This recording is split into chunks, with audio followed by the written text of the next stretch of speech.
Sunday, everybody. Hope everybody's well. Today's a lazy Sunday. With lazy Sunday, for me, usually comes brunch with friends or finding somehow some new place to discover that has a wealth of healthy food. But not today. Today was about indulgence and Latin food and enjoying all the things that I love about Latin food, including churros. But it did give me an idea for something that I wanted to share with you today, which is something that I find very easy because I understand how kitchens work, typical ingredients that they will have in like their pantry items, and I also understand the challenges of wanting to eat out, enjoy our food, and not feel restricted consistently by what is available to us out there. So that brings me to my share today, which I wanted to share 3 tips that I use when I'm eating out that really just helps me to find myself at ease when, I'm still trying to stay balanced. For some of you, you might just have a real cheat day where you don't want to think about being healthy, you just want to go out and enjoy it, and that's fine. Life is about balance, but we also know that creating a healthy lifestyle is also about consistency. So if you can find a way to stay healthy and balanced all the time, then it's not about, having to have 1 week healthy, 1 week unhealthy, 1 week healthy, 1 week unhealthy, which is just really frustrating and doesn't provide any consistency at all. So here's 3 things that I do. So firstly, I don't drink a lot of coffee, but I really enjoy a good coffee, and I'm lactose intolerant. You've probably heard me share that 70% of the population of the world are lactose intolerant. So there's a very good chance you're lactose intolerant.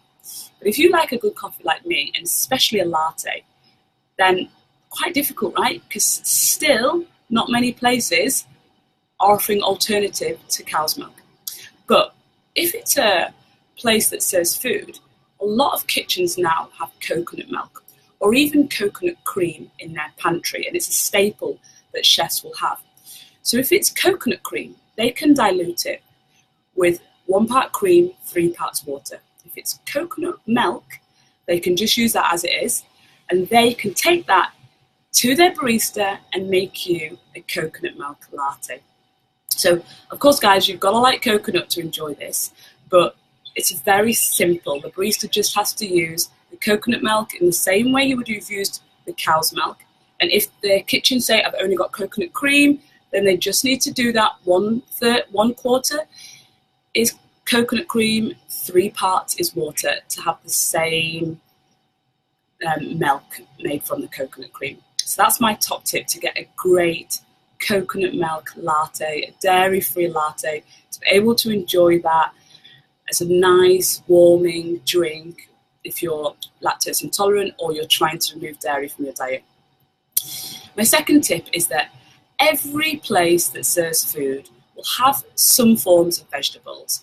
So unless it's somewhere that you go into that only operates from a microwave, which probably I don't want to be eating food from those places anyway, but let's say it's just, a restaurant or a small cafe with maybe it has a small kitchen, they will have vegetables. So just ask the kitchen or the service team to provide you a meal with just any steamed vegetables that the chef has. Of course, if you're a fussy eater, in this situation, you have to be flexible to what vegetables they have. But for most of us, it's just the fact that we want to eat real food and not processed food. So in that case, if it's vegetables, we don't care what vegetables it is, as long as it's vegetables. So you would just say to the waitress or the waiter, can you ask the kitchen to prepare me a plate of any steamed vegetables that they have? And then, of course, it would be great to put that with any protein source they have. Now, most restaurants are still not at the stage where they have good sources of plant-based protein, like tofu or tempeh or lentils or pulses. Most of them will have eggs, so that's an option to go with the steamed vegetables in any form that you like. But at least you know that you could get a plate packed of steamed vegetables. Then ideally you're looking to pair that with a protein source that you can see on the menu. My third tip is that most kitchens will have nuts. So every kitchen might have a different nut. They might have peanuts on the menu in some form. It might be, if you're lucky, almonds or cashews or walnuts, but they will have some nuts in their kitchen.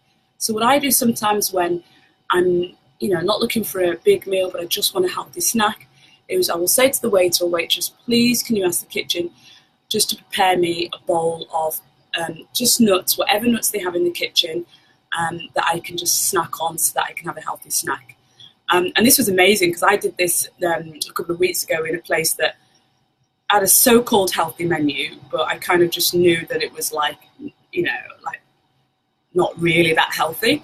And I just asked them, and they gave me a big bowl of hazelnuts, like a bowl that, without lying, it was probably 300 grams of hazelnut. And they were gone for a long time, so I was thinking they're definitely not going to give me this order. But actually, the reason why it took so long to get me is that the chef had decided to roast the hazelnuts. So I had these warm, roasted bowl of hazelnuts, and it cost me something like, they charged me something ridiculous like $3 because they've clearly not done it before, so they didn't know how much to charge. So there I was with my big bowl of hazelnuts. I ended up having to get them to take away, but I was so pleased. So that was my third tip on a healthy swap or way of getting a healthy snack whilst eating out. So I hope that's really useful for you. I know eating out can be frustrating, but equally, it should be something that we should be able to find a balance in order to still have a healthy lifestyle. So that I always share tips like this through my website on my newsletter. So if you go over to 𝐓𝐫𝐿𝐼𝐵.com, and at the top of that page you can sign up for my newsletter, and that's a good way just to be able to get tips from me that can help you to create or sustain a healthy lifestyle. We all know that creating a healthy lifestyle is something that we need consistency of, so it's always good to be able to get top tips or share ideas. And I would love to hear from you, so please post any comments below on things that you've come up with in your experience of eating out, where you've come up with a way to be able to create healthy snacks or healthy meals when eating out, or some of the frustrations that you've been experiencing while eating out. And I'll be sure to give you my idea or my experience of being able to overcome that. Okay, have a great weekend, everyone. Take care.